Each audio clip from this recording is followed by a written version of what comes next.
ऐसे चल थोड़ा टाइट करा था आगे बढ़ा के।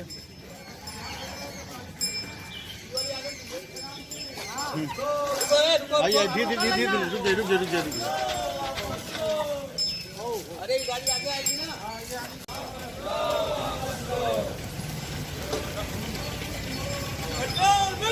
वापस लो,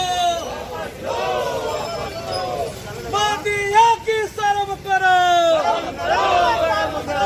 मोदिया की शर्म करो।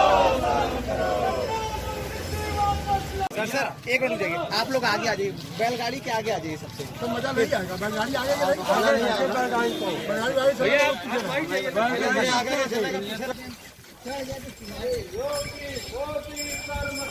मूल वृत्ति वापस लो, वापस लो, वापस लो।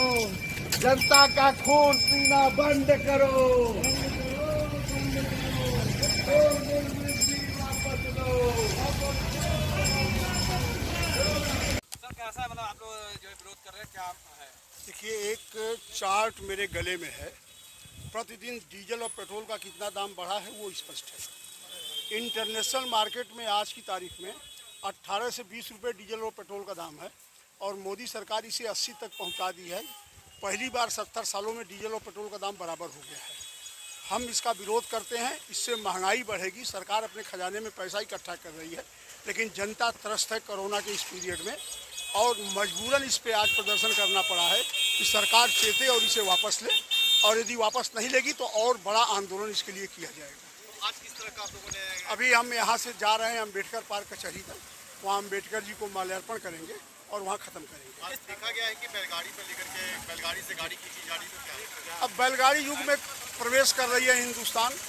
अब गाड़ियाँ तो सिर्फ कहने को रहेंगी, जब डीजल पेट्रोल कोई ले ही नहीं पाएगा तो बैलगाड़ी युग में हम आ रहे हैं। 70 साल पहले वाला युग फिर हिंदुस्तान में आ रहा है और इसीलिए बैलगाड़ी का हम लोगों ने इस्तेमाल किया है कि डीजल और पेट्रोल नहीं है तो हम अपनी गाड़ियों को उसी से खींचें, इसलिए ऐसा कर रहे हैं। और हमें लगता है कि सरकार पूरे इंटरनेशनल मार्केट में डीजल और पेट्रोल का दाम इतना नहीं है जितना हिंदुस्तान में आज की तारीख में है। और बात की जाए लॉकडाउन के समय तो तेल का दाम नहीं बढ़ा था, अब लॉकडाउन खत्म होते ही तेलों का दाम क्यों? देखिए, ऐसा है कि लॉकडाउन के समय में पेट्रोल डीजल की बिक्री ही नहीं थी, पेट्रोल पंप खाली पड़े थे और जब से अनलॉकडाउन फर्स्ट शुरू हुआ है तब से धीमे धीमे डीजल और पेट्रोल की रफ्तार बढ़ी है, थोड़ी थोड़ी गाड़ियां चलने लगी हैं और अब तेज़ी पकड़ा है। और जैसे ही तेज़ी पकड़ा है डीजल पेट्रोल का दाम आसमान छूने लगा है। यदि इंटरनेशनल मार्केट में दाम ज़्यादा रहता तो आप बढ़ाते, यदि वहाँ का जो क्रूड ऑयल है उसका दाम ज़्यादा रहता तो आप बढ़ा देते, बात समझ में आती। लेकिन वहाँ तो दाम प्रतिदिन घट रहा है और वहाँ घट रहा है और हिंदुस्तान में प्रतिदिन बढ़ रहा है और इतना बढ़ गया है कि डीजल और पेट्रोल का भाव एक हो गया, दोनों में कोई अंतर नहीं रहा। तो इससे महंगाई बढ़ेगी, हर चीज़ों पे महंगाई बढ़ जाएगी और जनता अपने आप में परेशान है। कोरोना के काल में महंगाई से परेशान है, बेरोजगारी से परेशान है, मंदी से परेशान है और ये महंगाई सरकार जानबूझ के बढ़ा रही है अपने खजाने में पैसा इकट्ठा करने के लिए। नेताजी बात की जाए तो क्या बहस के बिल में आने से क्या बीजेपी सरकार क्या? देखिए, ऐसा है कि लोकतंत्र में जब जनता सड़क पे आ जाती है तो बड़े बड़े लोग झुकते हुए देखा गया है। इसी जो है लॉकडाउन पीरियड में आपने देखा कि 2 लॉकडाउन जब हुआ जनता अपने घरों में कैद थी, मजदूर और श्रमिक प्रवासी अपने घरों में कैद थे। लेकिन 2 लॉकडाउन के बाद जब भूख और उनका पेट जब सामने आ गया तो लॉकडाउन तोड़ के सारे लोग सड़क पे निकल गए। 1500 किलोमीटर लोग पैदल चले हैं, बैलगाड़ी से चले हैं, टेम्पो से चले हैं, साइकिल से चले हैं, रिक्शा से चले हैं।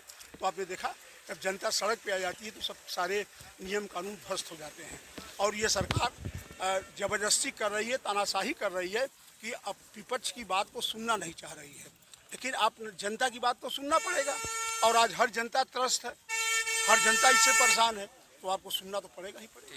बात की जाए तो जगह जगह पे विरोध हो रहा है लेकिन प्रशासन की तरफ से रोक भी दिया जा रहा है, तो उसमें भाई प्रशासन रोक दे, प्रशासन जेल भेज दे, ये तो उनके लिए दिक्कत होगी जो इन चीज़ों से डरते हैं ना। हम लोग तो हमारे साथ जो लोग आपको दिखाई पड़ रहे हैं, हम कांग्रेस के सिपाही हैं, प्रियंका गांधी के सिपाही हैं। हम लोगों ने छात्र राजनीति किया है, बहुत बार जेल गए हैं और जेल गए हैं तो 20-20 दिन 1 महीना रहे हैं। कोई ऐसा नहीं कि कोई किसी के मर्जी से हम छूटे हैं।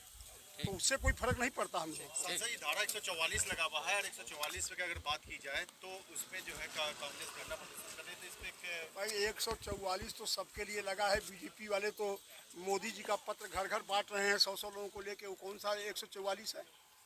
भाजपा के लोग मोदी किट बांटे हैं इसी 144 में, और मोदी जी का पत्र बांट रहे हैं 144 में। तो कैसे बांट रहे हैं? उनके पे धारा 144 नहीं है, हम लोगों पे धारा 144 है। हम तो जनता की बात कर रहे हैं और वो मोदी की बात कर रहे हैं। तो जनता की बात ज़्यादा मजबूत लोकतंत्र पे रहेगी ना, कि एक व्यक्ति की बात रहेगी जो पर्चा अपना बंटवा रहा। ठीक।